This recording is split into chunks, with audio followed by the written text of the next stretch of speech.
പച്ചപ്പുല്ലും തിന്ന് ഇങ്ങനെ മേഞ്ഞു നടക്കാൻ ഇതുപോലൊരു സ്ഥലം ഇനി വേറെ കിട്ടില്ല. ഇത് വീടിന് തൊട്ടടുത്തുള്ള ഒരു പറമ്പാണ്. നിറയെ പുല്ലുകളാണ്. അപ്പോൾ പിന്നെ ഇവനെ ഇവിടെ കൊണ്ട് കെട്ടിയത് നമ്മുടെ തൊട്ടടുത്തുള്ള ആൾ തന്നെയാണ് കേട്ടോ. ഇവന് തിന്നുകയും ചെയ്യാം, നമ്മുടെ പറമ്പ് വൃത്തിയാവുകയും ചെയ്യും. ഇനിയാണ് കഥയിലെ ട്വിസ്റ്റ്.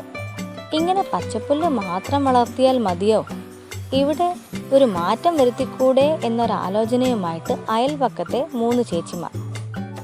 അവരുടെ ചിന്തയിലുദിച്ച ചില കാര്യങ്ങൾ ഇവിടെ അവർ നടത്താൻ പോവുകയാണെന്നല്ല, അവർ നടത്തി കഴിഞ്ഞു. ഇവിടെ ചെറിയൊരു കൃഷിയാണ് തുടങ്ങിയത്. നല്ല ഇനം വിത്തുകൾ വാങ്ങി ആദ്യം ട്രേയിൽ മുളപ്പിച്ചു. അതിനുശേഷം മണ്ണിലേക്ക് മാറ്റി നട്ടു. വീട്ടുജോലികൾക്കിടയിലും ശേഷവും 3 ചേച്ചിമാരും ഒത്തുകൂടും ഈ പറമ്പിൽ. കൃഷിയെ പരിപാലിക്കലും വെള്ളം നനയ്ക്കലും ഒക്കെയാണ് അവരുടെ പ്രധാന ജോലി.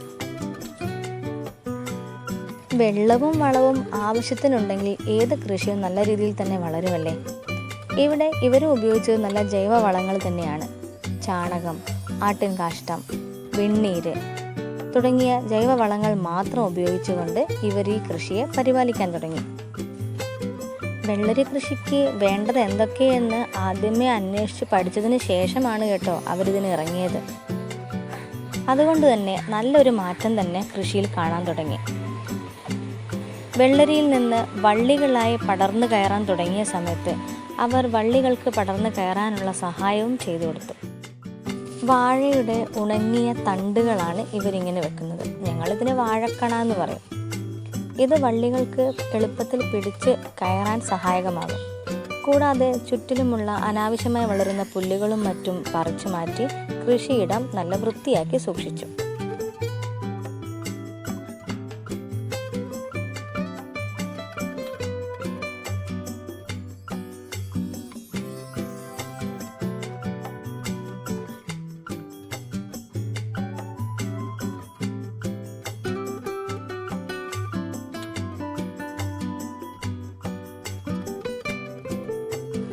നല്ല പരിപാലനവും പ്രയത്നവും നല്ല ഫലം തരുമെന്നല്ലേ.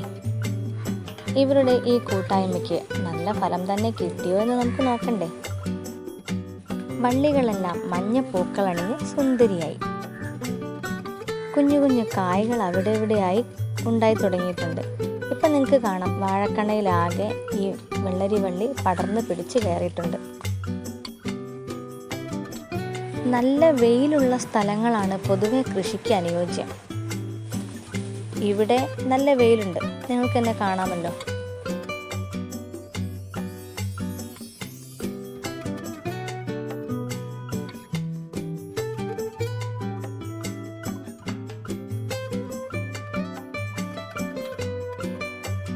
അധ്വാനത്തിൻ്റെ ഫലം കണ്ടു തുടങ്ങുമ്പോഴാണ് മനസ്സിനേറെ സന്തോഷം.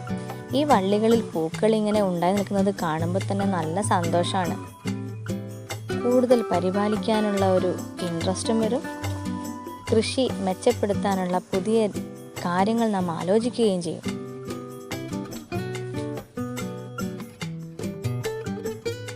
സ്പ്രിങ് പോലെ കാണപ്പെടുന്ന ഈ ഭാഗങ്ങൾ ഉപയോഗിച്ചാണ് ഈ വള്ളി പടർന്നു പിടിച്ച് കയറുന്നത്. വീട്ടിൽ ചുമ്മാ ഇരുന്ന് സമയം കളയുന്നതിൽ നല്ലത് ഇങ്ങനെ വല്ല കാര്യപ്പെട്ടതെല്ലാം ചെയ്യുന്നതല്ലേ എന്ന ആശയമാണ് കേട്ടോ ഇവരെ കൃഷിയിലേക്ക് നയിച്ചത്. കൃഷിരീതികളെക്കുറിച്ചൊക്കെ കുട്ടികൾക്ക് കാണിച്ചു കൊടുക്കുകയും ചെയ്യാം, വിഷരഹിതമായ പച്ചക്കറികൾ ഉപയോഗിക്കുകയും ചെയ്യാം. ഈ 2 ഉദ്ദേശത്തോടു കൂടിയാണ് ഇവർ തുടങ്ങിയത്. ആരോഗ്യത്തിനും നല്ലതാണല്ലോ.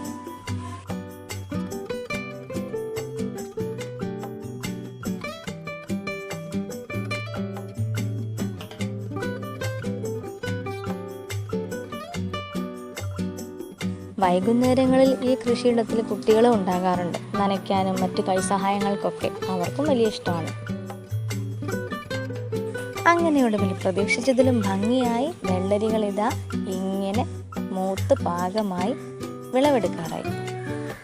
അധ്വാനത്തിൻ്റെ ഫലം കൊയ്തെടുക്കുമ്പോഴുള്ള സന്തോഷം പറയണോ. അത്യാവശ്യം നല്ല വലിപ്പവും വണ്ണവുമുള്ള വെള്ളരിക്കായ്കളായിരുന്നു കേട്ടോ എല്ലാം. ഒരു രാസവള പ്രയോഗവും കൂടാതെ തന്നെ ഇത്രയും നല്ല രീതിയിൽ വെള്ളരി വിളവെടുക്കാൻ പറ്റുമെങ്കിൽ നമുക്കെല്ലാവർക്കും കൃഷി ചെയ്യാവുന്നതാണ്. സാധാരണ ജൈവവളം മാത്രമേ ഉപയോഗിച്ചിട്ടുള്ളൂ.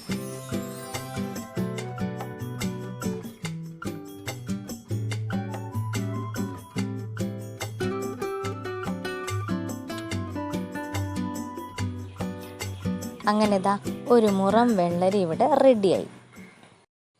ഏത് കൃഷി തുടങ്ങുമ്പോഴും നമ്മളൊക്കെ ഒന്ന് ഓർക്കും, ഈ കൃഷി ഇവിടെ ഉണ്ടാകുമോ, ഇത് ഇവിടെ വിളവെടുക്കാൻ കഴിയുമോ, ഈ മണ്ണ് കൃഷിക്ക് പറ്റിയതല്ല എന്നൊക്കെ. എന്നാൽ അതിൽ നിന്നെല്ലാം വ്യത്യസ്തരായി എന്തും ഇവിടെ കൃഷി ചെയ്യാമെന്ന ആത്മധൈര്യത്തോടെ ഇറങ്ങിയ 3 ചേച്ചിമാർക്ക് റിസൾട്ടും സൂപ്പർ തന്നെ.